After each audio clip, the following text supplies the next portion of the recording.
26 سال کا نوجوان ہے، خطاب کا بیٹا ہے، نام عمر ہے۔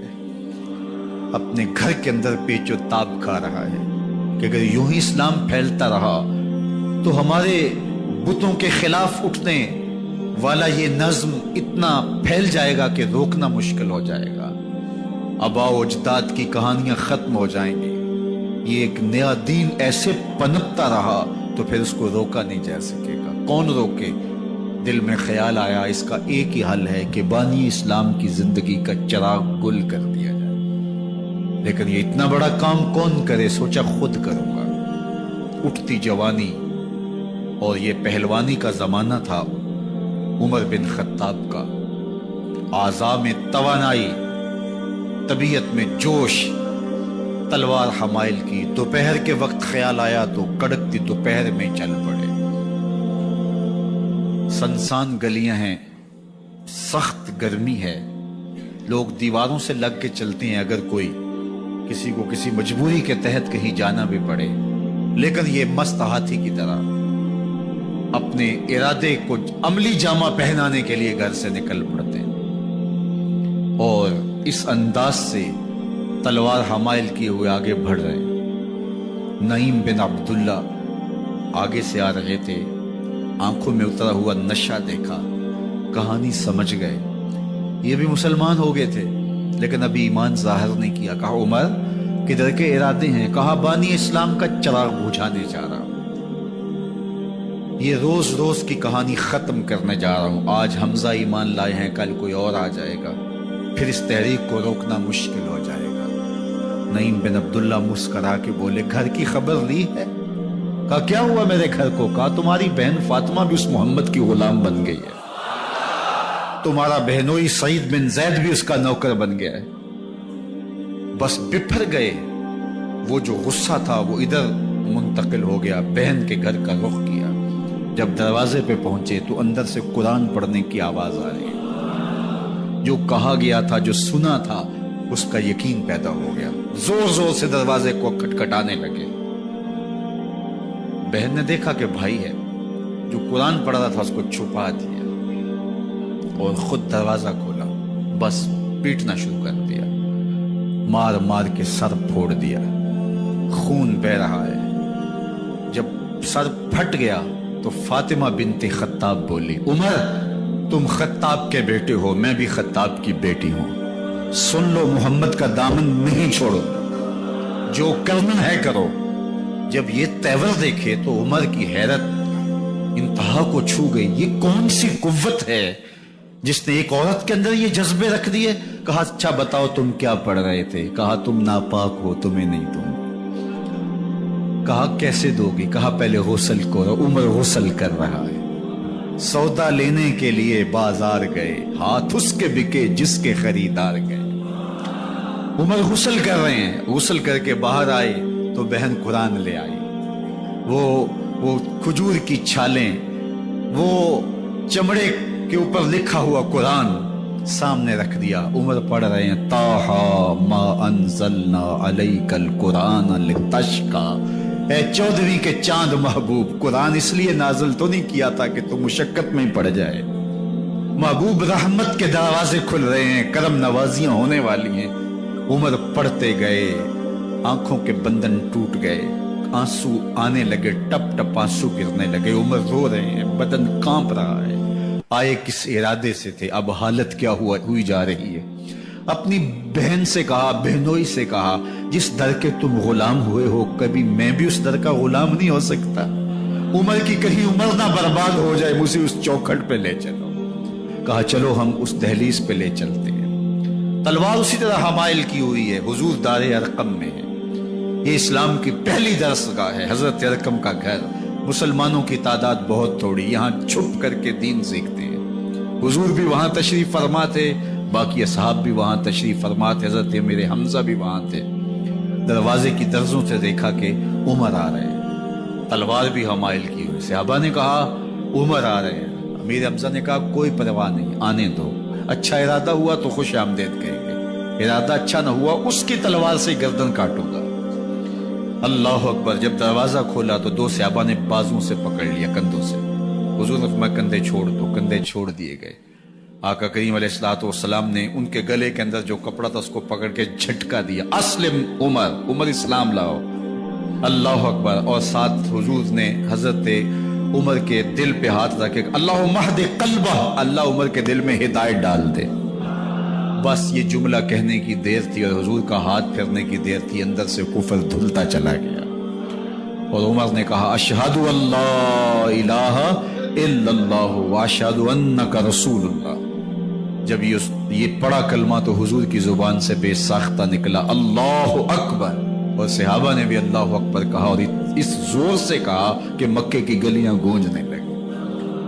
اب عمر ایمان لانے کے بعد حضور کی خدمت میں حاضر ہو کے عرض کرتے ہیں حضور کیا ہم حق پہ نہیں ہیں؟ فرمایا ہم حق پہ ہیں۔ اللہ کا دین سچا نہیں ہے؟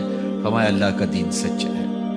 کہا کہ آپ اللہ کے سچے نبی نہیں ہیں؟ فرمایا میں اللہ کا سچا نبی ہوں۔ تو فرمایا پھر ہم چھپ کے نماز کیوں پڑھیں؟ کہا کہ عمر تم جانتے ہو حکمت ہے، اتنے جو ہے وہ ہماری تعداد نہیں، اور کفار کا جور و ظلم و ستم۔ عرض کی حضور ہم کعبۃ اللہ میں جا کے نماز پڑھیں گے۔ مسلمانوں کی دو صفیں بن گئی، ایک صف کی قیادت امیر حمزہ کر رہے ہیں، ایک صف کی قیادت حضرت فاروق اعظم کر رہے ہیں، درمیان میں حضور چل رہے ہیں، اور روایات میں آتا ہے حضرت عمر چلتے جاتے ہیں اور ساتھ لا الہ الا اللہ پڑھتے چلے جا رہے ہیں۔ اور پھر جا کے وہاں پہنچے تو وہاں جو صنادید قریش تھے ان پر سکتہ طاری ہو گیا۔ حضرت عمر رضی اللہ تعالیٰ عنہ جب ایمان لائے تو آپ نے ایک ایک کافر کے گھر کے دروازے پہ کھڑے ہو کے کہا، جب کوئی بھی شخص مسلمان ہوتا تو کفار اس کو مارتے، زود و کوب کرتے، ظلم کرتے، ستم کرتے، گھسیٹتے بازاروں میں، لیکن حضرت عمر ایمان لائے تو ایک ایک شخص کے دروازے پر کھڑے ہو کر کے کہا کہ تم کمزوروں کو مارتے تھے، میں تمہیں بتانے آیا ہوں میں محمد عربی کا نوکر بن گیا۔ بلکہ آپ نے اعلان کیا جس نے اپنی بیوی کو، بیوہ اور بچوں کو یتیم کروانا ہو اور اپنے ماں باپ کی کمر کو جھکانا ہو وہ عمر کے مقابلے میں آئے۔ اللہ اکبر۔ زنیرہ نامی ایک خاتون تھی، بہت کمزور، راوی کہتا ہے کہ اس کی ہڈیوں میں گودا نہیں تھا، عشق رسول تھا، اور اس کا ظالم آقا اس کو مارتا ہے، اور جب مار مار کے تھک جاتا ہے ادھر سے عمر آ رہے ہیں، یہ اسلام لانے کے پہلے کی کہانی ہے، ادھر سے عمر آ رہے ہیں تو اس نے کہا عمر تم جوان آدمی ہو تو یہ چھوڑتی نہیں ہے اپنے نبی کا نام، ذرا تم آؤ۔ تو عمر کوڑا پکڑ لیتے اسے مارتے مارتے تھک جاتے ہیں تو پانی پینے لگتے ہیں، تو کہتے ہیں مجھے تیرے پہ ترس نہیں آیا لیکن میں ذرا پانی پینے لگا ہوں، اور پھر گلے کے اندر کپ ڈال کر کے کوڑا اس کی رسی کو بل دیتے ہیں اور اس کی آنکھیں باہر نکل آتی ہیں، اور کہتے ہیں بلا اپنے نبی کو جو تیری آنکھوں کی بینائی واپس کرے۔ اللہ اکبر۔ تو اس نے آسمان کی طرف منہ کر کے کہا مالک میں کبھی بھی آنکھوں کی بینائی نہ مانگتی، لیکن اب تیرے نبی کی عزت کا سوال ہے۔ آنکھوں کی بینائی واپس ہو جاتی ہے۔ زنیرہ کو بڑا مارا۔ آج عمر گلیوں میں آنکھوں میں آنسو ہیں اور عجیب دلے بےتاب ہے، اور کہتا ہے آؤ بھئی میں حضور کا غلام بن گیا ہوں، تمہیں بتانے آیا ہوں۔ زنیرہ نے موڑ کاٹا تو آگے عمر یہ آواز دے رہے تھے۔ زنیرہ ایک کونے پہ کھڑے ہو کے رو کے کہتی ہے عمر تم تو بڑے اس دن جوش و غضب میں تھے اور تم مارتے ہوئے تھکتے نہیں تھے۔ تو عمر نے کہا زنیرہ اس دن میں نے دیکھا نہیں تھا، اب میں محمد عربی کو دیکھ آیا ہوں۔ جنہ ویکھیا نہیں ہو کرن گلاں، جنہ ویکھیا نہیں ہو کرن گلاں، جنہ ویکھیا ہو تے بول دے نہیں، جڑے محرم راز حقیقت دے اور راز حقیقت کھول دے نہیں۔ تو حضرت عمر رضی اللہ تعالیٰ عنہ ایمان لائے۔ حضرت عبداللہ ابن مسعود رضی اللہ تعالیٰ عنہ فرماتے ہیں کہ حضرت عمر کا ایمان لانا مسلمانوں کے لیے عزت کا سبب تھا، ان کا ہجرت کرنا مسلمانوں کی نصرت تھی، اور ان کی خلافت مسلمانوں کے لیے رحمت تھی۔ حضرت عمر رضی اللہ تعالی عنہ وہ ہیں کہ میرے حضور نے فرمایا لوگوں جب نیک لوگوں کا ذکر کرو تو میرے عمر کا تذکرہ ضرور کیا کرو۔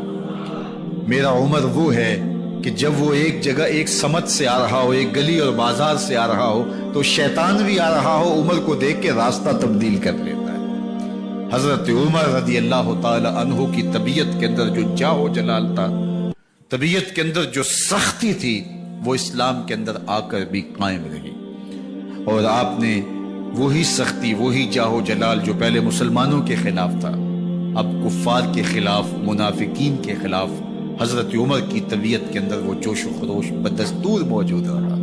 لیکن جس دن آپ خلیفہ بنے تو اس دن آپ نے ممبر پہ چڑھ کے جو خطبہ دیا، اس میں کہا، لوگوں میں سخت اس لیے تھا کہ رسول اللہ نرم تھے، پھر میں سخت اس لیے تھا کہ حضرت ابو بکر صدیق نرم تھے، اب میں تخت خلافت پہ بیٹھا ہوں، اب میری سختی جو ہے وہ نرمی میں تبدیل ہو گئی، صرف فاسقوں، فاجروں اور باغیوں کے لیے میں سخت ہوں، باقی تمہارے لیے نرم ہوں۔ سب سے کم جو تنخواہ بیت المال سے اگر کسی وجود نے لی ہے تو وہ حضرت عمر رضی اللہ تعالیٰ عنہ نے لی، صرف 2 جوڑے لیتے تھے سال میں، اور راوی کہتا ہے کہ میں نے دیکھا ہے کہ اس میں بھی 17 پیوند لگے ہوتے تھے۔ حضرت عمر رضی اللہ تعالیٰ عنہ کا طرز زندگی، آپ کا انداز معاشرت اور آپ کا انداز خلافت، ہر لمحہ آپ کی زندگی کا اٹھا کے دیکھیے کتنی مرتبہ قرآن حضرت عمر کی رائے کے مطابق نازل ہوا ہے۔ اللہ تعالیٰ جل شانہ نے ان کو صاحب الہام بنایا تھا۔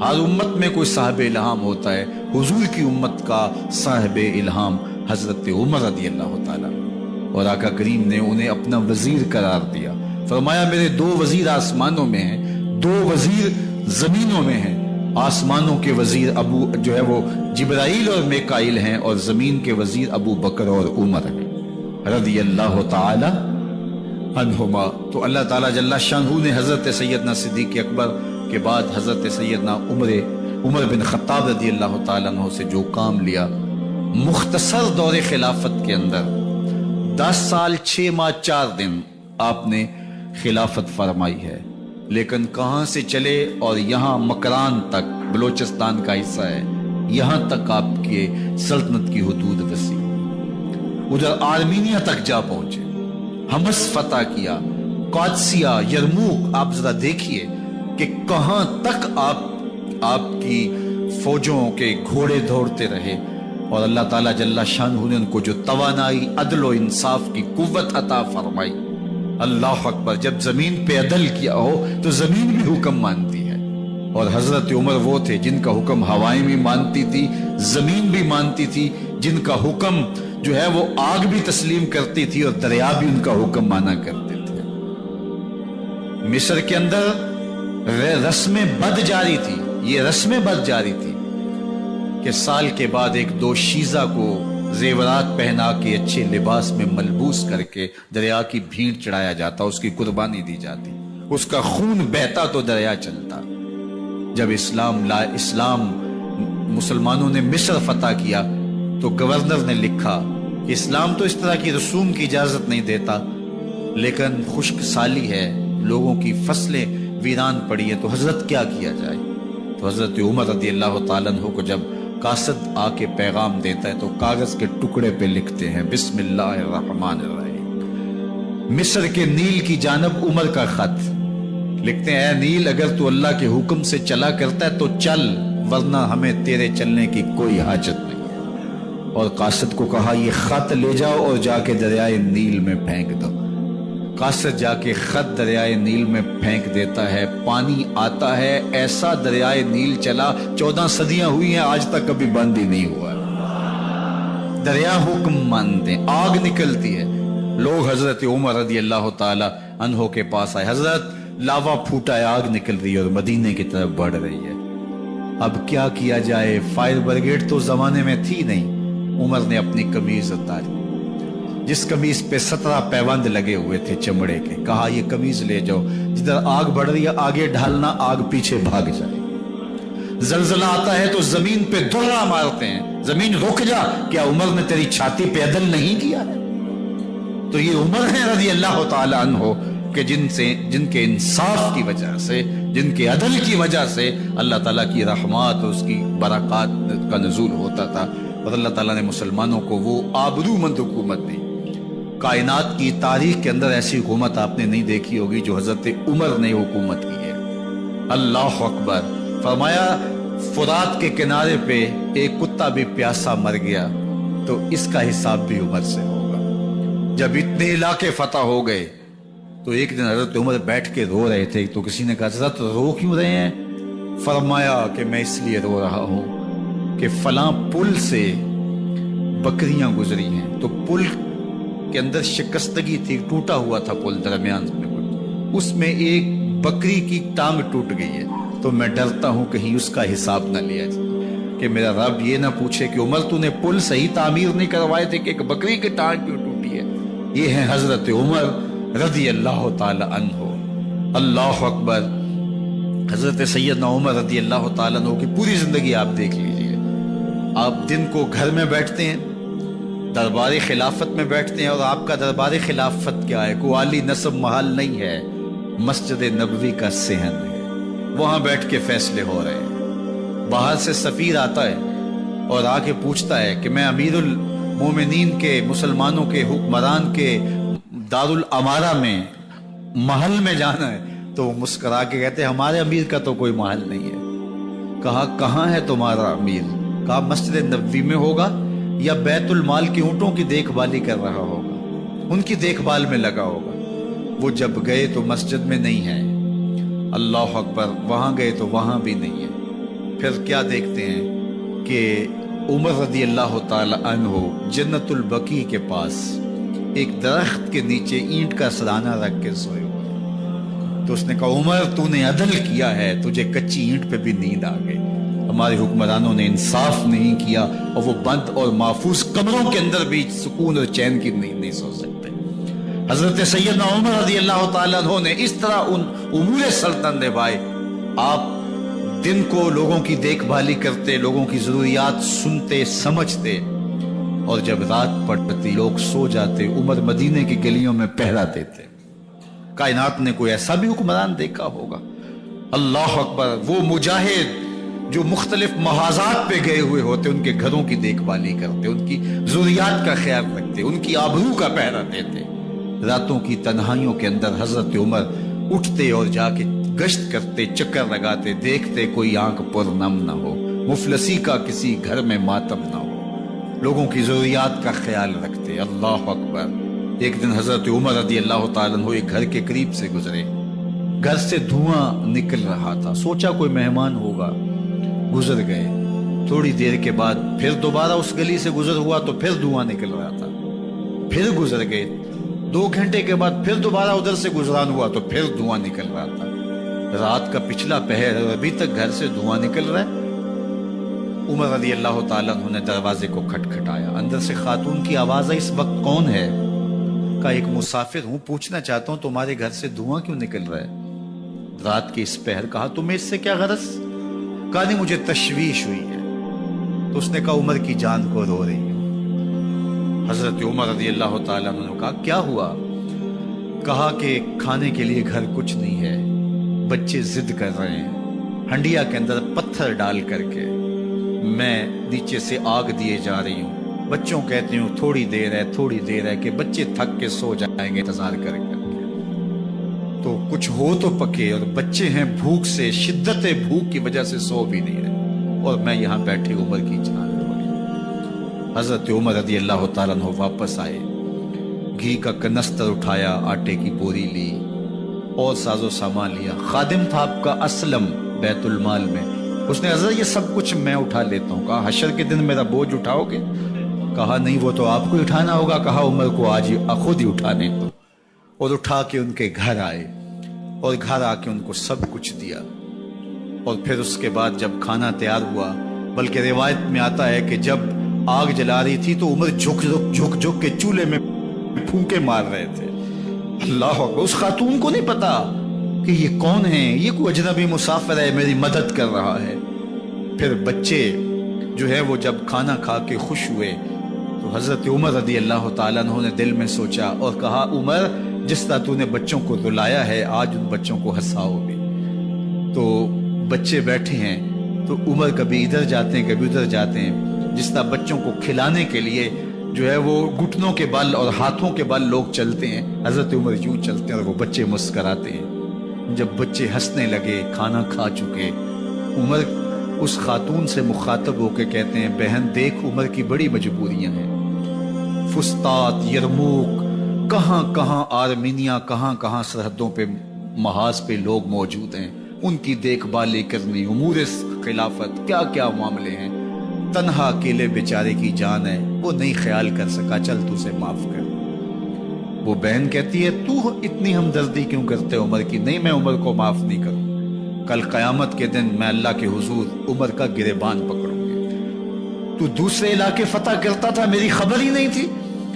اللہ اکبر۔ جب یہ بات کی تو عمر چیخیں مار کے رونے لگے اور ہاتھ جوڑ کے کہنے لگے بہن یہ تمہارے سامنے تو عمر کھڑا ہے، یہ حضرت عمر تھے رضی اللہ تعالیٰ عنہ، اور اللہ کے محبوب علیہ الصلوۃ والسلام کے خلیفہ راشد، دوسرے خلیفہ، 10 سال 6 ماہ اور 4 دن آپ نے خلافت کی۔ اور تاریخ کہتی ہے اگر عمر رضی اللہ تعالیٰ عنہ کو 10 سال اور مل جاتے، یا مغربی مفکرین کہتے ہیں کہ اگر کائنات کو ایک عمر اور مل جاتا، پوری دنیا پہ مسلمانوں کی حکومت ہوتی، کہیں کفر باقی نہ بچتا۔ لیکن بد باطن لولو فیروز نامی ایک مجوسی غلام نے نماز فجر پڑھتے ہوئے حضرت عمر بن خطاب رضی اللہ تعالیٰ عنہ پہ حملہ کیا، زہر میں بجھا ہوا خنجر آپ کے جسم میں سرایت کر دیا۔ آپ وہاں سے اٹھا کے گھر لائے گئے اور 4 دن تک مسلسل آپ اس اذیت اور تکلیف میں رہے۔ جب آخری وقت آیا تو اپنے بیٹے کو بلایا، کہا بیٹا میں نے ام المومنین سیدہ عائشہ رضی اللہ تعالیٰ عنہ سے پوچھا ہوا ہے کہ میرے مرنے کے بعد حضور علیہ السلام کی قربت میں مجھے جگہ دے دی جائے، ہو سکتا ہے میں امیر المومنین مسلمانوں کا خلیفہ ہوں تو اس وجہ سے انہوں نے اجازت دے دی ہو، جب میں فوت ہو جاؤں تو ظاہر خلیفہ نہیں رہوں گا، تو پھر جا کے ان کو دوبارہ کہنا کہ میرے باپ کا پیغام ہے، اگر وہ اجازت دیں تو مجھے حضور کی قربت میں دفن کر دینا، اور اگر وہ اجازت نہ دیں تو پھر جنت البقیع میں مجھے دفن کر دینا۔ جب حضرت سیدنا عمر بن خطاب رضی اللہ تعالیٰ عنہ کا انتقال ہو گیا تو آپ کے صاحبزادے ابن عمر حضرت عائشہ رضی اللہ تعالیٰ عنہا کے پاس گئے، کہا کہ میرے باپ کا سلام ہے آپ کے نام، انہوں نے آپ کو زندگی میں کہا تھا کہ حجرہ انور میں سیدنا صدیق اکبر کے ساتھ 2 گز جگہ مجھے بھی نصیب ہو جائے، تو آپ نے اجازت دے دی تھی۔ تو میرے والد گرامی نے فوت ہوتے ہوئے کہا کہ دوبارہ ام المومنین کے پاس جانا۔